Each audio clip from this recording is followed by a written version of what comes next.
Paz de Cristo, amados, paz de Cristo, seja muito bem-vindo. Eu sou o Jefferson Sarmento, esse é o meu canal e nós estamos aqui compartilhando o Evangelho de forma simples, sem ser simplório. Seja muito bem-vindo, seja muito bem-vinda e que Deus abençoe a sua vida. Nesse vídeo, vamos compartilhar a lição da Escola Bíblica Dominical, nesse trimestre onde estamos estudando sobre a Santíssima Trindade e, especificamente, nós estudaremos hoje a lição de número 6, a lição que será estudada no dia 8 de fevereiro de 2026. Seja muito bem-vindo e eu quero dizer que eu estava com saudades, eu não pude gravar a lição de número 5, porque, como eu falei no outro vídeo, eu estava fazendo uma viagem missionária, participando de uma caravana missionária para evangelização do sertão. Estava na cidade de Ouro Branco, no Rio Grande do Norte. Inclusive, eu mando aqui o meu abraço, meu beijo para Ouro Branco, para aquelas pessoas tão queridas que eu tive o privilégio e a oportunidade de conhecer ali naquele lugar, naqueles dias.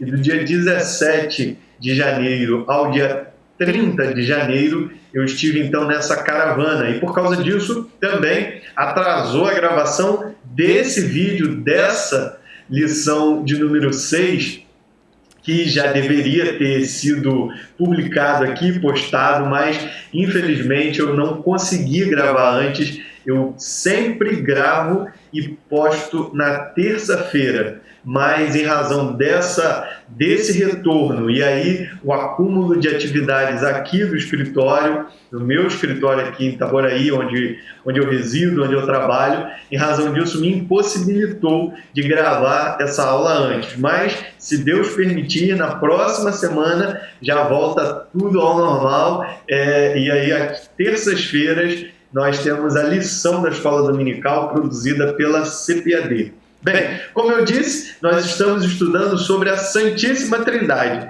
E hoje nós vamos estudar sobre o Filho como o Verbo de Deus. Essa é uma lição riquíssima, é uma lição importante, preciosa, e traz para nós alguns ensinamentos profundos demais. Esse texto de João, capítulo 1, versículos 1 a 18, que é chamado de o prólogo de João, faz aqui, portanto, a introdução do Evangelho de João, e desse texto foram retirados alguns versículos que se encontram na leitura bíblica em classe, e a lição de hoje é uma lição expositiva, ou seja, não é apenas uma lição temática. Ela tem um tema, mas ela é uma lição expositiva, ou seja, ela trabalha a exegese, ou seja, a interpretação do texto de João, capítulo 1, versículos 1 a 18, de forma específica, versículos 1 a 5 e 14. Então, aqui a lição de hoje, ela é bem profunda e é uma lição que demanda interpretação de texto. Texto aqui, não apenas a interpretação textual no português, mas também até mesmo um olhar sobre o original em grego. Então, é uma lição importante, profunda, densa, e tem aqui uma importância singular. Por quê? Nós estamos falando da divindade do Filho, nós estamos falando da encarnação do Verbo, nós estamos falando de uma doutrina essencial da teologia cristã, da vida cristã, da cristandade. Portanto, é indispensável uma atenção especial e profunda sobre essa lição de hoje, especificamente por tratar desse texto precioso de João, capítulo 1. E aqui nós podemos observar o Filho como o Verbo de Deus. O texto áureo nos traz aqui o versículo 14 do Evangelho de João, capítulo 1. Então, João 1,14 serve para nós como texto áureo. Esse aqui é o ponto 3 da lição. Então, no comentário, o versículo 14 ele é tratado no tópico 3 da lição. Eu quero apenas aqui destacar que João ele não testemunhou uma glória qualquer. Ele está aqui falando que testemunhou a glória do unigênito do Pai. No tópico 3, nós vamos trabalhar esse conceito de forma mais aprofundada. Mas aqui cabe dizer isso. João está dando testemunho de que viu a glória não de uma pessoa qualquer, mas do unigênito do Pai, cheio de graça e de verdade. Portanto, refletindo a imagem e a essência do próprio Deus em pessoa, na pessoa de Cristo. E isso aqui é muito fantástico, tá certo? Porque o invisível torna-se visível em Cristo. O transcendente torna-se imanente em Cristo. O eterno entrou no tempo, como nós vimos em Gálatas, capítulo 4, versículo 4. Vindo à plenitude dos tempos, Deus enviou seu Filho. Então, o eterno entra no tempo. O insondável foi manifestado em Jesus Cristo. O mistério oculto foi revelado pela pessoa do Senhor Jesus Cristo, e o transcendente se tornou imanente, assumindo forma humana. Veja a profundidade que nós temos aqui a partir desse um único versículo que serve como texto áureo para nós e que nos traz exatamente a dimensão da glória de Deus revelada na pessoa de nosso Senhor e Salvador Jesus Cristo, o Filho de Deus, o Verbo encarnado, o Verbo que se fez carne. Bem, a verdade prática também é dentro desse contexto e extraída desse prólogo de João, ou seja, dessa introdução ao Evangelho de João, realça aqui a eternidade e a divindade de Jesus, mostra também a revelação que Jesus faz acerca do Pai, como nós já observamos aqui nesse versículo 14, que serve como texto áureo. E também nos mostra, e aqui nós já podemos pensar nisso, que Jesus não é apenas uma pessoa especial. Jesus não é apresentado por João como um mero ser humano muito especial, que viveu aqui na face da terra, que no século I viveu e habitou na Palestina. Na verdade, o que nós temos aqui é o próprio Deus eterno, Criador, que está se revelando em carne na pessoa do Senhor Jesus Cristo, o qual é a expressa imagem de Deus e, portanto, revela a graça e a verdade do Pai. Revela o Pai na sua essência, no seu caráter, na sua plenitude. Isso já nos faz pensar também que o Filho é eterno. O último vídeo que eu gravei, que foi a lição de número 4, eu falei sobre a geração eterna do Filho. Ou seja, eu disse que não há princípio, não há um momento em que o Filho não tenha existido. O Filho sempre existiu porque o Filho é Deus. O Filho ele não foi criado, ele é eternamente gerado, ele é consubstancial com o Pai, portanto é eterno. Além disso, nós vemos o Filho na criação, não como alvo da criação, mas como agente da criação, sendo, portanto, o Criador incriado. Então, nós vemos aqui nessa introdução, nessa abertura geral da lição, que o Filho é eterno como o Pai, é pré-existente com o Pai, ou seja, ele não passou a existir quando nasceu da Virgem Maria lá em Belém, da Judéia, no século I. Não, ali passou a haver a encarnação do Verbo, mas ele é pré-existente. Ele, no princípio, antes do princípio, ele já estava com Deus. E no princípio, quando Deus decide e determina a criação de todas as coisas, ele é o agente da criação.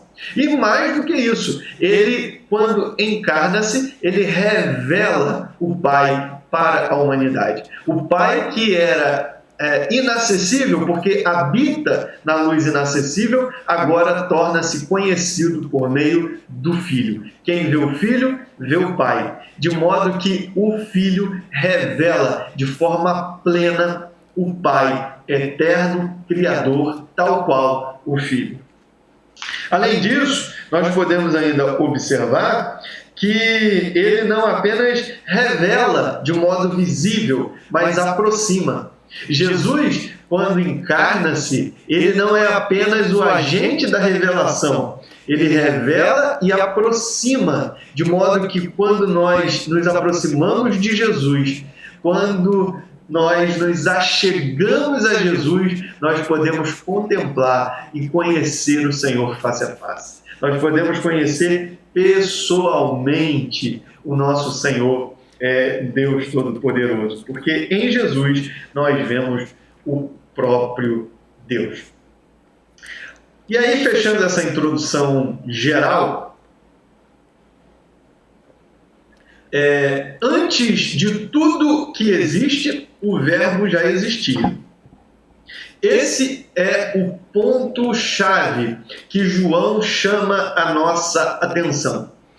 Antes de existir qualquer coisa, o Verbo já existia, porque o Verbo é Deus. Todas as leis pelas quais o mundo vive em ordem e não no caos são a expressão da mente do Filho, da palavra, do Verbo, que é o princípio e o fim da criação. É o poder que sustenta todas as coisas. Ele não é apenas o agente criador, mas ele também é o sustentador de todas as coisas que foram criadas. E aí, nós podemos, portanto, observar, já no tópico 1, que o Verbo, como Deus eterno, ele é pré-existente, ou seja, ele existe junto com o Pai, ou seja, ele é eterno. E ele é divino, portanto, com o Pai. E aí nós vamos para João, capítulo 1, versículo 1, que é o primeiro versículo da leitura bíblica em classe. No princípio era o Verbo, e o Verbo estava com Deus, e o Verbo era Deus. Parte A do versículo está no subtópico 1, parte B no subtópico 2 e parte C no subtópico 3. Portanto, o primeiro tópico da lição é apenas para tratar do versículo 1 de João 1. Então, nós vamos aqui fazer uma análise bem aprofundada. É lógico que nós podemos aqui, eu vou seguir a lição, o roteiro da lição proposto pelo comentarista, como eu sempre faço, mas nós podemos ainda trazer muitos outros elementos dentro desse versículo e dentro desse capítulo por conta da riqueza doutrinária, da beleza literária com que João escreve o seu evangelho, e esse prólogo, ele, como eu disse, ele é riquíssimo na sua teologia, e isso poderia nos levar a tratar aqui em vários vídeos acerca desse conteúdo. Mas, atendo-se aqui ao conteúdo da lição, primeiramente nós podemos observar que o Verbo é pré-existente. Portanto, nós vemos aqui que João identifica o Verbo com o Criador. Essa é a primeira observação que a gente pode trazer aqui nesse conteúdo. O Verbo é identificado com o Criador, ou seja, ele é pré-existente. Isso quer dizer que ele existe antes de todas as coisas. Antes da criação, ele já existia. Ele não tem princípio nem fim. E a Bíblia deixa isso de modo muito claro. Não é só João que fala sobre isso. Nós temos isso no contexto bíblico de uma maneira geral. Se nós olharmos, por exemplo, esse texto até está nomeado aí, está listado na lição, não sei se é exatamente aqui, mas se nós olharmos, por exemplo, nós temos em Apocalipse, claramente a expressão de sua eternidade e de que ele é sem princípio e sem fim. Até porque ele diz assim, Apocalipse, capítulo 1, versículo 8, Apocalipse de João, né? Eu sou o Alfa e o Ômega, o princípio e o fim. Diz o Senhor que é, e que era, e que há de vir, o Todo-Poderoso. Então nós vemos aqui realçada a pré-existência e a eternidade do Filho. Ele é antes de todas as coisas e ele é o fim de todas as coisas. Nós observamos, portanto, que o Verbo ele é pré-existente, ele é eterno, não tem princípio e também não terá fim. E, além disso, ele é também coessencial com o Pai, ou seja, ele compartilha a essência da divindade. Isso aqui é o que nós já estudamos sobre a Trindade: Pai, Filho e Espírito Santo. Distinção de pessoas, mas unidade de essência. Há uma só essência que é revelada e é compartilhada de maneira essencial pelas três distintas pessoas que compõem, portanto, a Trindade. Nesse sentido, o Verbo não teve início e ele sempre existiu. Agora, quem é que tem essa mesma atribuição? Quem é que tem essa prerrogativa? A não ser o próprio Deus. Então, quando João diz que no princípio ele era o Verbo, aqui ele está destacando a eternidade e, portanto, a divindade do Verbo. O Verbo, portanto, é apenas o Deus encarnado, o unigênito do Pai, a segunda pessoa da Trindade. E como verbo, ou como palavra de Deus, ele expressa a mente de Deus, revela a intenção, a mente de Deus para a humanidade, para o mundo, para todos os homens. Agora, quando João traz essa eternidade do Verbo, quando João revela aqui por escrito que o Verbo é eterno e pré-existente, ele também está declarando, portanto, que o Verbo tem uma identidade distinta da identidade do Pai. É o segundo ponto aí que nós podemos observar. João 1:1, o Verbo estava com Deus. Veja, primeiro, no princípio era o Verbo. Aqui está falando de sua pré-existência, eternidade. E o Verbo estava com Deus. Portanto, mostra que o Verbo tem uma identidade distinta do Deus Pai. Aqui, portanto, nós estamos observando que existe uma unidade, mas existe uma distinção. Unidade de essência, unidade de comunhão, uma comunhão eterna, uma comunhão substancial, porém, distinção pessoal. O Verbo estava com Deus. Portanto, aqui nós vemos uma distinção de pessoas, enquanto se há uma unidade relacional com o Pai. O Verbo, portanto, existe desde a eternidade com o Pai e, portanto, não tem nem princípio e nem fim. Ele é pré-existente, ele é eterno e ele, portanto, compartilha a substância divina com o Pai e com o Espírito Santo. Então, são pessoas coexistentes desde o princípio e não é, portanto, uma manifestação transitória ou temporária. E aqui, o que eu quero dizer com isso? Aqui nós estamos jogando por terra, com o texto de João, a ideia do modalismo ou unicismo, onde eles acreditam, os unicistas, também chamados de modalistas, que Deus uma hora se apresenta como Pai, outra hora se apresenta como Filho e outra se apresenta como o Espírito Santo. Então, no entendimento dessa linha que nós consideramos como herética, como uma heresia, Deus é uma única pessoa que cada hora se manifesta de um jeito. Agora, João capítulo 1, versículo 1, ao dizer que o verbo estava com Deus, mostra claramente a distinção de pessoas. Nós temos a pessoa do Pai e a pessoa do verbo, que é o Filho, a segunda pessoa da Trindade. Então nós temos essa distinção pessoal.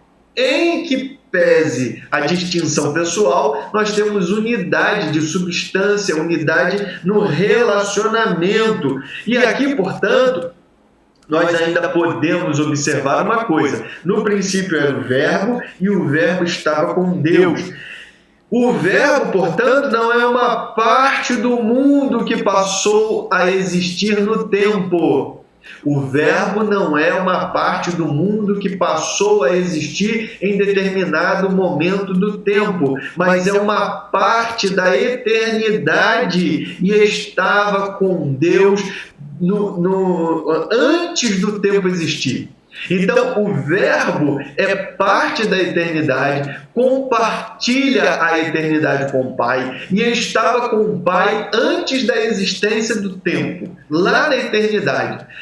Como alguém diz, né? Na eternidade passada, Jesus, ainda não com esse nome terreno, humano, mas o Verbo, o Filho de Deus, o unigênito do Pai, estava com o Pai, compartilhando a sua essência, a sua divindade e a sua eternidade. Portanto, ele não é parte da criação, ele não faz parte do tempo e ele não passa a existir em determinado momento do tempo, mas desde toda a eternidade ele é Deus. Ele é o eterno Verbo de Deus, que estava com Deus antes do tempo e antes do princípio do mundo. E isso aqui é importante demais, porque, em primeiro lugar, refuta o unicismo, que eu já falei, o modalismo. Como ele estava com Deus, mostra ali uma distinção de pessoas. Portanto, nós temos claramente a pessoa do Pai e a pessoa do Filho, a pessoa do Verbo. Claramente refuta modalismo, unicismo. Essa ideia tem que ser rejeitada claramente, porque a Bíblia nos mostra a distinção de pessoas. Também claramente refuta o triteísmo, ou seja, três deuses. Isso é claramente refutado pela palavra de Deus, porque a Bíblia afirma de modo categórico que há um só Deus. Portanto, não há que se falar em triteísmo, não há que se falar em três deuses, e muito menos em politeísmo, muitos deuses. Mas também refuta o unitarismo. O unitarismo diz que o Filho foi criado, que houve um momento em que o Filho não existiu. O unitarismo moderno até chega a dizer, tal qual o arianismo, que é o unitarismo antigo, chega a dizer que o Filho foi criado, houve um momento em que ele não existiu, ele foi criado, ele é uma figura, uma criatura elevada, especial, mas não é Deus. Só que aqui o texto deixa claramente expresso que o Verbo era Deus. Olha, é a última parte, é o último tópico desse versículo. No princípio era o Verbo estava com Deus e o Verbo era Deus. Aqui há uma refutação direta ao unitarismo. E isso é interessante porque aqui, nesse texto original, não há aqui um artigo definido. lá no grego, no texto original de João. E isso faz com que as testemunhas de Jeová, na tradução do Novo Mundo, que é a tradução que eles utilizam da Bíblia, eles são unitaristas. Portanto, eles negam a divindade do Filho, eles dizem que o Filho, que Jesus é uma criação do Pai, ele não é Deus. E aí eles traduzem da seguinte forma: no princípio era o Verbo estava com Deus, mas eles falam assim, e o Verbo era um Deus. Era um Deus. Só que a ausência do artigo, o comentarista coloca isso aqui, a ausência do artigo não implica indefinição ou inferioridade, mas qualifica a natureza do sujeito. Portanto, aqui nós traduzimos esse texto como o Verbo era Deus, ressaltando, portanto, a divindade do Verbo. O que João pretende não é rebaixar o Verbo, não é colocar o Verbo como um Deus ou como um ser inferior a Deus, mas é qualificar o Verbo como sendo Deus, como sendo a divindade. Portanto, ele enfatiza a natureza divina do Verbo, ele ratifica, ele confirma a divindade, a deidade do Verbo eterno. Ou seja, assim como Deus é eterno, assim como o Pai é eterno, ele está dizendo o Verbo é eterno. Apocalipse capítulo 1, versículo 8, que eu já li, ele está dizendo, eu sou o alfa e o ômega, o princípio e o fim, aquele que é e era e há de vir. Ou seja, ele preenche a eternidade, a plenitude de todos os tempos está no Senhor Jesus. Portanto, não há que se falar em um momento em que ele não tenha existido, porque ele é eterno, ele sempre existiu e ele é Deus. Portanto, aliás, inclusive, quando João fala aquele que é e era e há de vir, a gente lembra muito bem da revelação do Yahvé. Eu sou o que sou. Ou seja, aquele que está sempre presente, aquele que é e é autossuficiente em si mesmo. E é exatamente isso que Jesus está declarando e que João escreve de forma muito categórica, que Jesus, portanto, é Deus, é eterno, é co-igual com o Pai, consubstancial com o Pai. Ou seja, ele é o verdadeiro Deus, o Verbo é o verdadeiro Deus, compartilha a essência divina, compartilha a natureza divina em sua totalidade. E aqui, portanto, nós podemos observar em João, capítulo 1, versículo 1, que o Verbo é eterno, no princípio era o Verbo, isso aqui fala de sua eternidade, o Verbo estava com Deus, isso fala da sua distinção da pessoa do Pai, e também nós podemos observar ainda que o Verbo era Deus, ou seja, consubstancial com o Pai. Portanto, João 1:1 declara o seguinte: Jesus é eterno, é distinto do Pai e é consubstancial com o Pai. Portanto, essas três verdades são as três verdades que são os pilares da doutrina da Trindade. É exatamente isso que nós entendemos como a doutrina da Trindade. Que as três pessoas são distintas em pessoas, Pai, Filho e Espírito Santo, eterno, distintos uns dos outros, porém consubstancial, uno em essência. Portanto, unidade de essência, distinção de pessoas e igualdade de divindade. Então, esse é o tópico 1. O Verbo é eterno, distinto do Pai e da mesma essência divina, sendo, portanto, plenamente Deus. Ponto 2, tópico 2, o Verbo como Criador. Aí a gente continua aqui no texto, onde ele diz, ele estava no princípio com Deus. Isso nos remete a Gênesis. Gênesis capítulo 1, versículo 1. No princípio criou Deus os céus e a terra. Então, no princípio, quando diz lá, no princípio criou Deus os céus e a terra, Nesse princípio, o Verbo já estava presente, o Filho já estava presente, não como um ser criado, mas antes do princípio, antes de haver qualquer ordem para a criação de todas as coisas, o Filho já estava presente. O Deus Filho, o Verbo, que depois se fez carne, já estava presente, porque ele é eterno com o Pai. Ele é eternamente gerado pelo Pai. Portanto, ele é eterno. E aí o texto prossegue dizendo que todas as coisas foram feitas por ele, e sem ele, nada do que foi feito se fez. Todas as coisas aqui fala da totalidade do universo. Ele fala aqui, portanto, de todas as coisas, visíveis ou invisíveis. Vamos à Bíblia?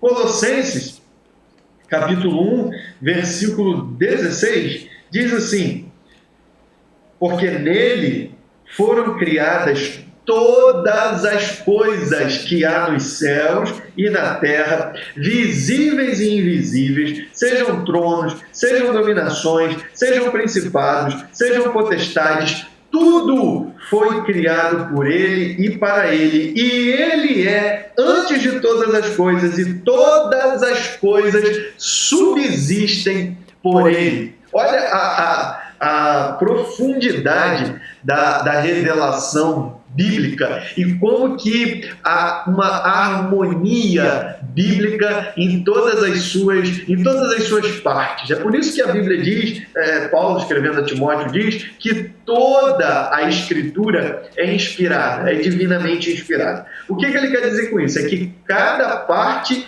da Escritura e a totalidade da Escritura é inspirada. E não existe contradição, existe, na verdade, uma perfeita harmonia, porque há uma única mente que está por trás de toda a Escritura, que é a mente divina. É o Espírito Santo que inspirou esses homens a escreverem a poderosa Palavra de Deus. E aqui, confirmando o que João escreve, Paulo está dizendo que, no princípio, todas as coisas foram criadas pelo próprio Senhor Jesus. De modo que nós podemos confirmar que a totalidade das coisas foram criadas por ele. Todas as coisas foram feitas por ele. Agora, foram feitas. Aqui mostra um evento consumado no tempo. Mostra aqui, portanto, uma ação divina que, a partir do nada, trouxe à existência todas as coisas, mas é um ato consumado, foram feitas, está no passado, não é algo contínuo, é algo que já aconteceu. E aqui, portanto, nos leva novamente ao Gênesis, onde nós encontramos o relato da criação, de como todas as coisas foram criadas por Deus. Portanto, João está dizendo que naquele momento, na criação, ou seja, naquele evento consumado, Jesus, o Verbo de Deus, já estava presente, era Deus com o Pai, estava com o Pai e foi, na verdade, o agente criador de todas as coisas. Por meio dele, todas as coisas foram feitas. Por meio dele, portanto, também, que é aqui a parte seguinte do versículo, mostra a mediação ativa do Verbo na criação.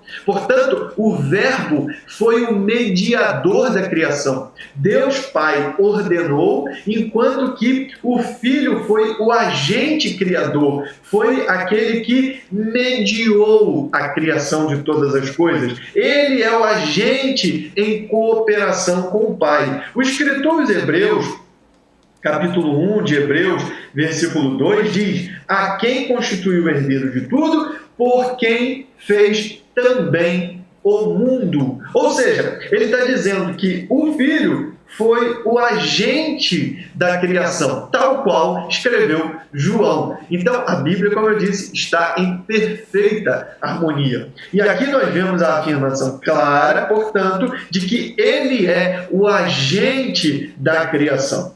João aqui afirma ainda, olhando para o versículo 2, ele afirma, no versículo 3, todas as coisas foram feitas por ele, e sem ele nada do que foi feito se fez. Ele faz uma afirmação positiva, todas as coisas foram feitas por ele, e ele faz uma afirmação negativa, sem ele nada do que foi feito se fez. Ou seja, ele está dizendo, na segunda afirmação, ele está reafirmando a primeira, ele está realçando a primeira, ele está negando a possibilidade de que qualquer coisa tenha existido ou sido criada sem a mediação do Filho. É isso que João está nos dizendo. Não existiu nada independentemente do Filho, independentemente do Verbo. Ele está fazendo primeiro uma afirmação positiva, dizendo o Verbo é o agente criador. E quando ele diz,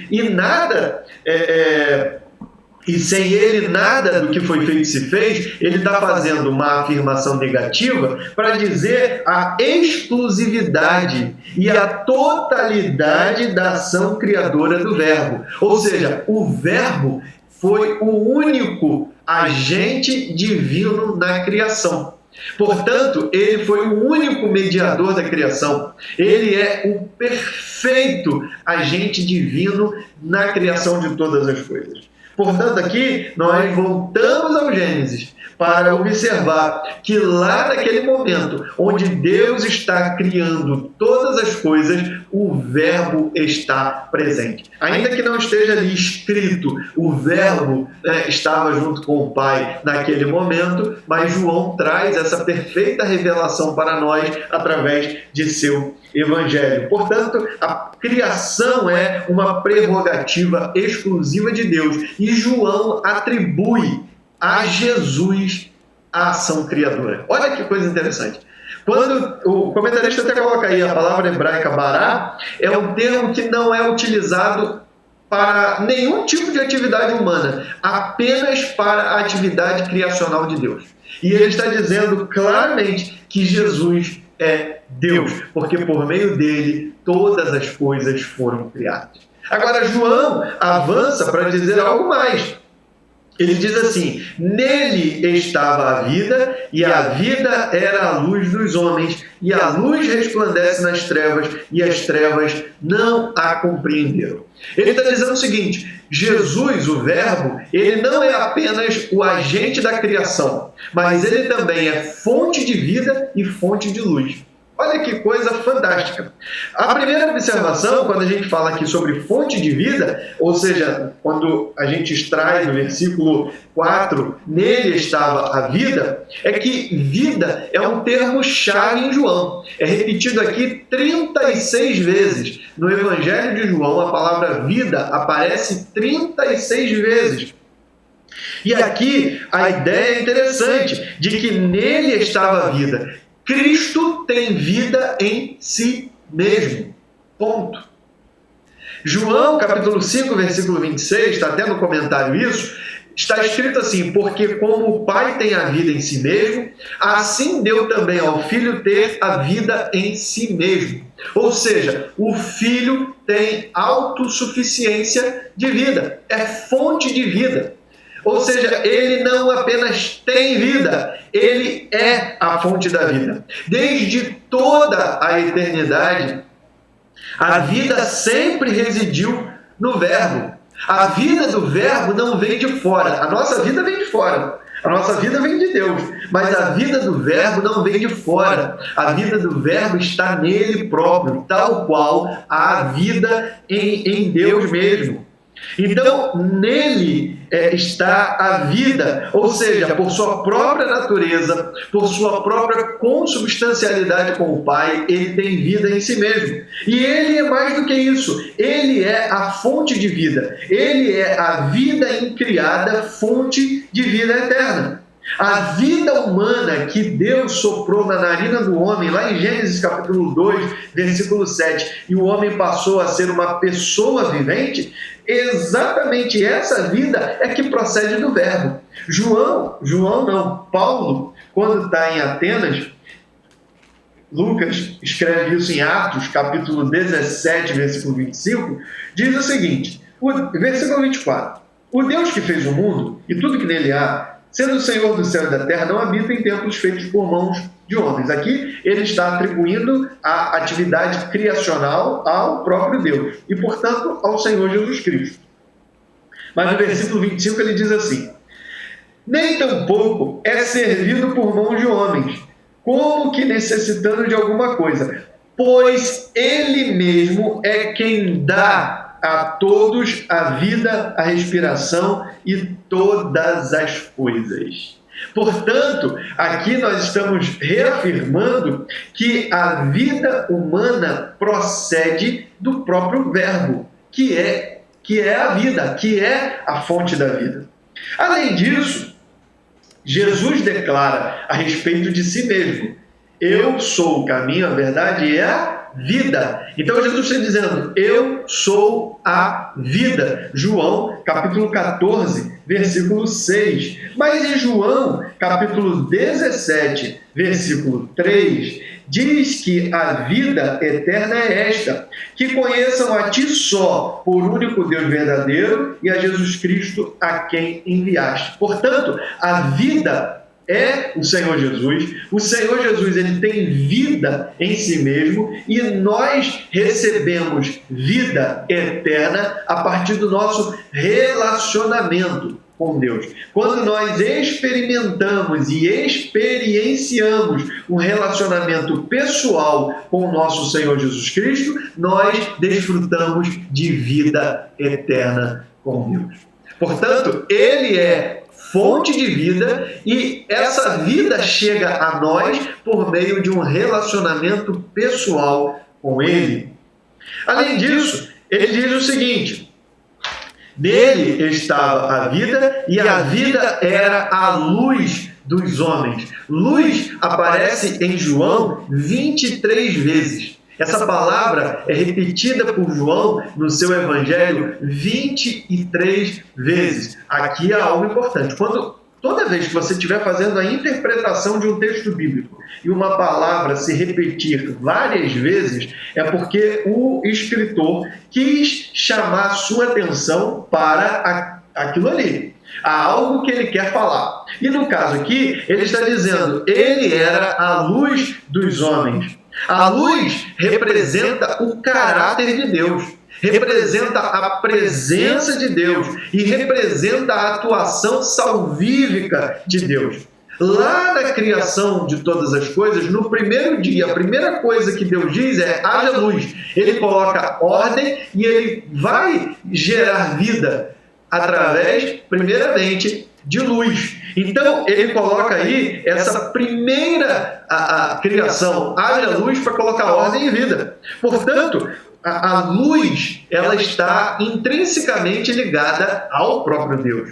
Quando Isaías profetiza acerca da chegada do Messias, ele diz o seguinte: o Messias é a grande luz que vai brilhar sobre aqueles que estão nas regiões da sombra da morte. Isaías capítulo 9, versículo 2. O que é reverberado em Mateus capítulo 4, versículo 16, que diz que Cristo surge na Galileia pregando o evangelho do reino e mostrando ali, portanto, o cumprimento da palavra profética de Isaías, de que a luz raiou sobre as regiões que andavam em trevas. Portanto, o Messias é a luz. Jesus é a luz do mundo. Jesus, ele não apenas tem a luz, ele não apenas recebe luz para irradiar, como é o nosso caso. Nós recebemos a luz que vem de Deus e a irradiamos nesse mundo de trevas. Jesus, ele é a luz, ele é a fonte da luz, ele é a fonte de iluminação moral, mas principalmente fonte de iluminação espiritual para toda a humanidade. Nesse sentido, a luz espiritual, ou seja, Jesus como luz espiritual,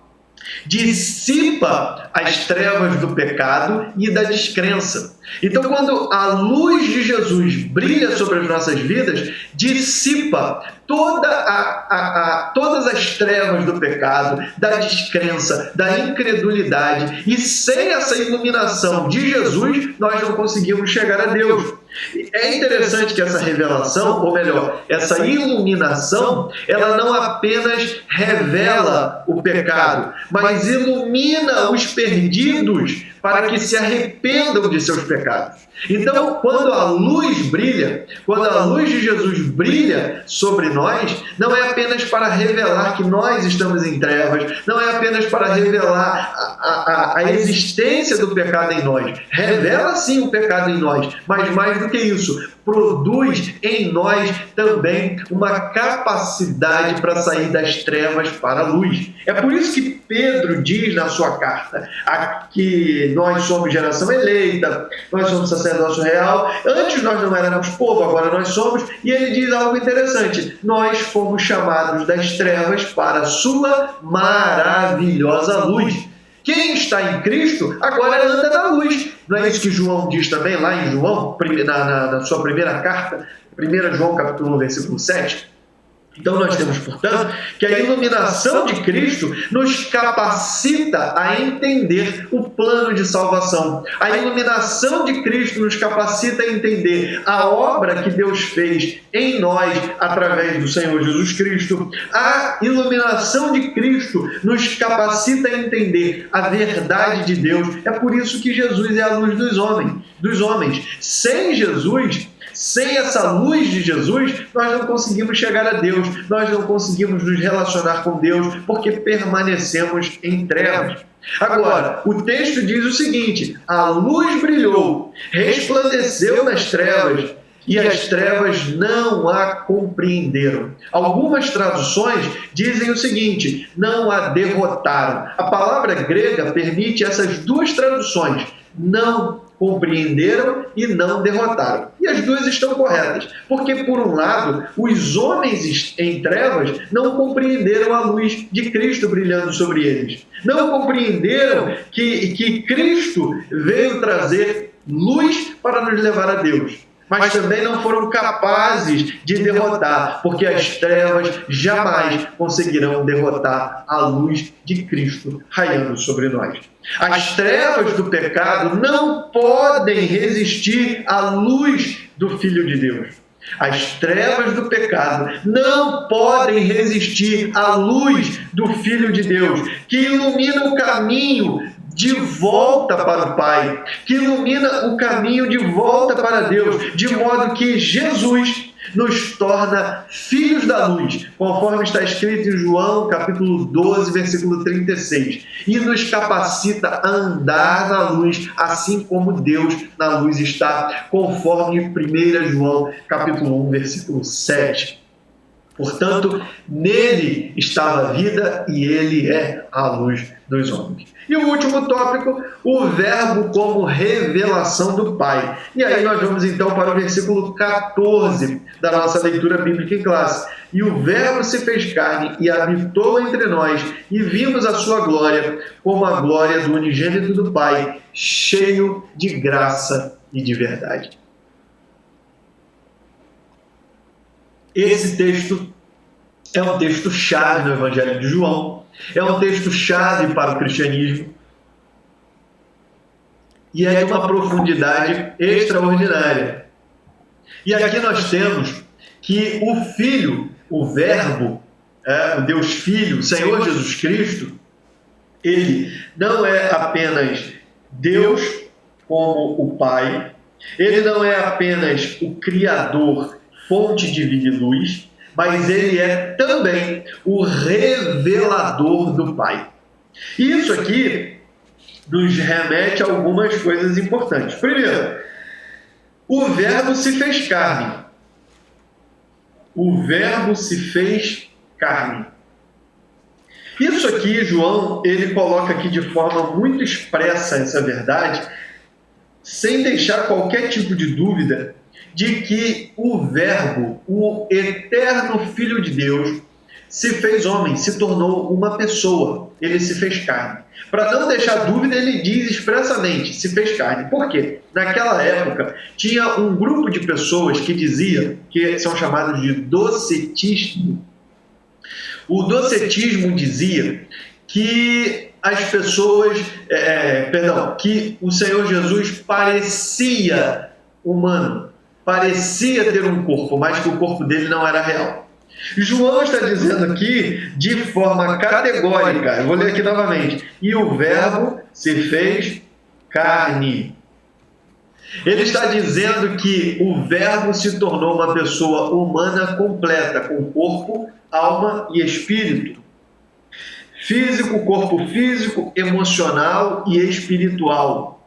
Portanto, João afirma categoricamente que o verbo se tornou uma pessoa real. Contudo, não deixou de ser Deus.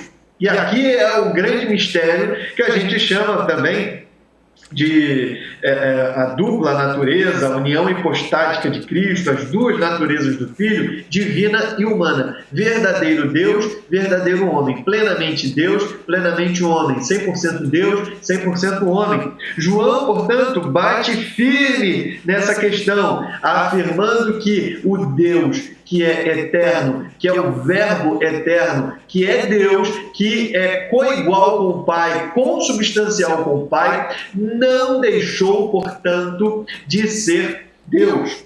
E ele, além disso, diz o seguinte: armou a sua tenda entre nós, habitou entre nós, ele armou a sua tenda, ele tabernaculou. Esse verbo provavelmente não existe de forma expressa no português, mas é muito comum de ser utilizado na teologia. Ele tabernaculou, ele armou a sua tenda com os homens. O próprio Deus tabernaculou, ou seja, armou a sua tenda entre nós por meio de Cristo. Por isso que ele é o Emanuel, o Deus conosco. Portanto, o Verbo eterno vestiu-se com um corpo como nós e habitou neste mundo como nós. E não somente isto, ele, por meio dessa obra, ele revelou a glória de Deus e o caráter de Deus. Não foi como a glória de Moisés, uma glória transitória, mas é uma glória plena, porque ele diz assim: vimos a sua glória como a glória do unigênito do Pai, cheio de graça e de verdade. Ele está falando de totalidade, ele está falando de plenitude.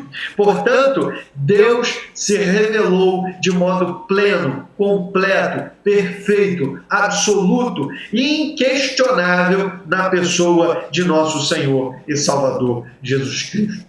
A encarnação do Verbo foi plena e trouxe plenamente a revelação plena. Perdão aqui pela repetição dessa palavra, mas eu quero realçar que a encarnação foi plena e ela traz de forma plena a revelação plena da graça e da verdade. Quando nós observamos essa palavra cheio de graça e de verdade, isso nos remete a um texto muito interessante.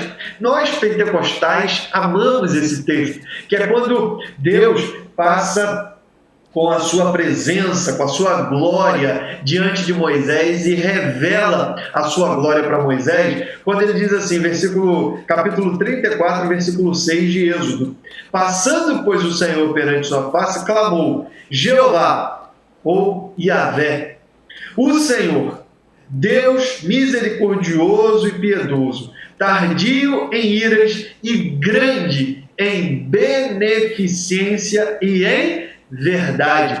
Beneficência aqui traz a ideia de graça salvadora. Então, quando nós olhamos para esse texto de João, capítulo 1, versículo 17, dizendo que o unigênito do Pai veio cheio de graça e de verdade, nós estamos dizendo que Jesus trouxe a revelação do Pai que foi vista por Moisés.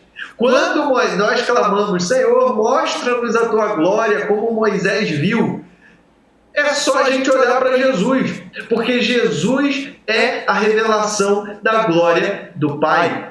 Jesus revela para os homens a mesma glória que Moisés viu.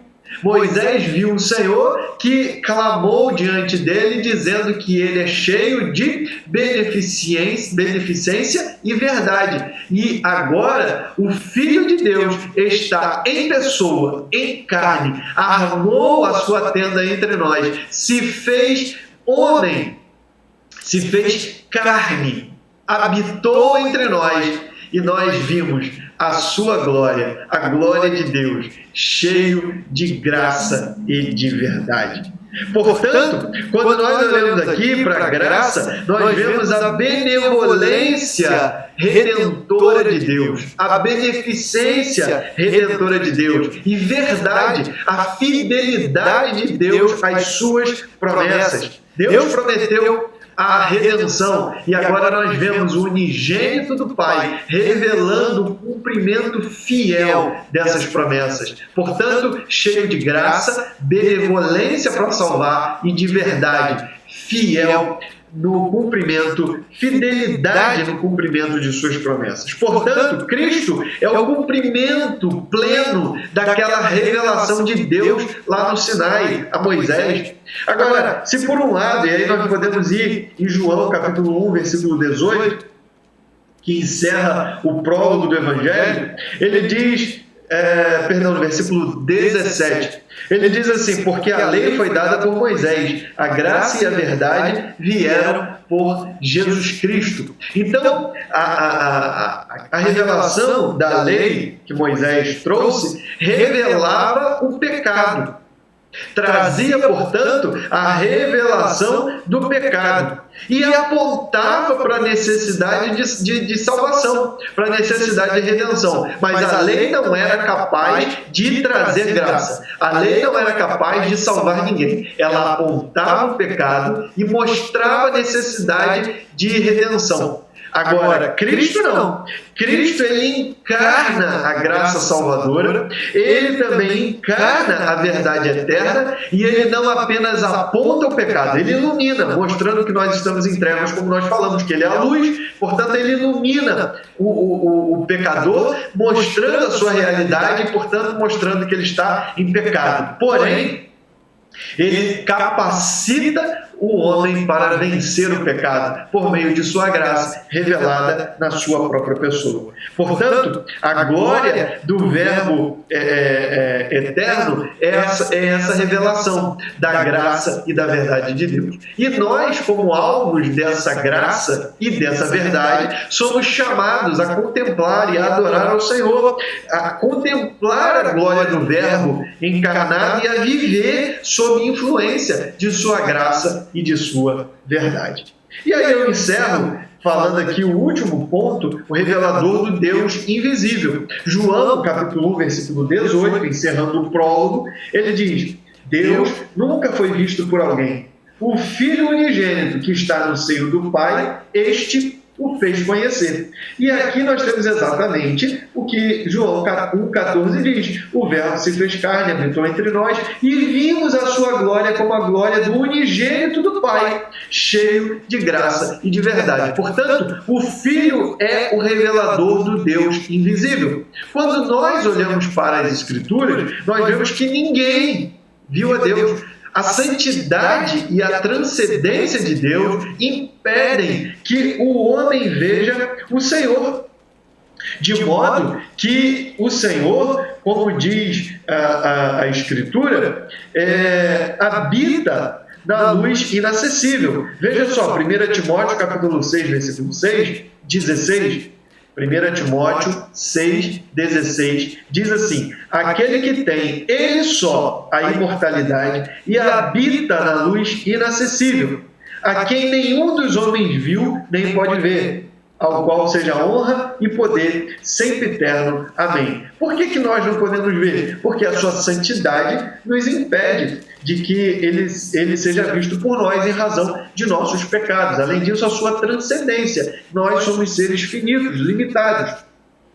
No capítulo 1 de Timóteo, versículo 17, 1 Timóteo, capítulo 1, versículo 17, diz: ora, ao Rei dos séculos, imortal, invisível, ao único Deus seja honra e glória para todos sempre. Amém. Invisível. Agora, esse Deus invisível que habita na luz inacessível, que nunca foi visto por ninguém, agora é revelado na pessoa de nosso Senhor e Salvador Jesus Cristo, o Verbo que se encarnou. O Verbo revelou o Senhor Deus Todo-Poderoso ao encarnar-se. O unigênito do Pai, portanto, quebrou a barreira que tornava impossível para os homens verem a Deus e o tornou conhecido de todos nós.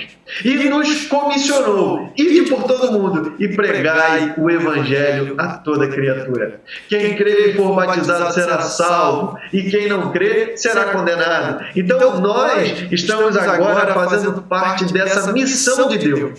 A missão de Deus foi primeiro comissionando Jesus para revelar o Pai. E agora nós, como filhos de Deus, irmãos do Senhor Jesus Cristo, membros da família de Deus, somos os agentes de Deus nesse mundo para trazer a revelação de Deus à humanidade. Para fechar aqui, 1 Pedro capítulo 2, eu já mencionei, no versículo 9, ele diz assim: vós sois geração eleita, sacerdócio real, nação santa, povo adquirido, para que anuncieis as virtudes daquele que vos chamou das trevas para a sua maravilhosa luz. Nós agora somos agentes de Deus nessa missão, proclamando ao mundo que está em trevas que a luz já raiou. A luz dos homens está entre nós e é Jesus de Nazaré, o único que pode iluminar o nosso caminho e nos levar até o Pai, nos dando plena salvação por meio de sua obra redentora. Meu irmão, que Deus te abençoe e que nós possamos desfrutar do relacionamento especial com o Pai por meio do Filho. Que nós possamos ter firme essa aliança com o nosso Senhor Jesus Cristo e viver na luz como Ele na luz está, para que tenhamos paz com Deus e também uns com os outros. Que Deus abençoe você, que você seja muito abençoado nestes dias, nesse domingo, nessa lição. Compartilhe esse vídeo, deixe o seu like, deixe o seu comentário e se inscreva no canal se você ainda não se inscreveu e compartilhe para que outras pessoas também possam se inscrever e participar aqui com a gente desse conteúdo de aprendizado e estudo da Palavra de Deus. Fica na paz de Cristo, que Deus te abençoe em Cristo Jesus e eu te espero aqui no próximo vídeo para estudarmos a lição de número 7 desse nosso primeiro trimestre de 2026. Que Deus te abençoe e um grande abraço em Cristo Jesus.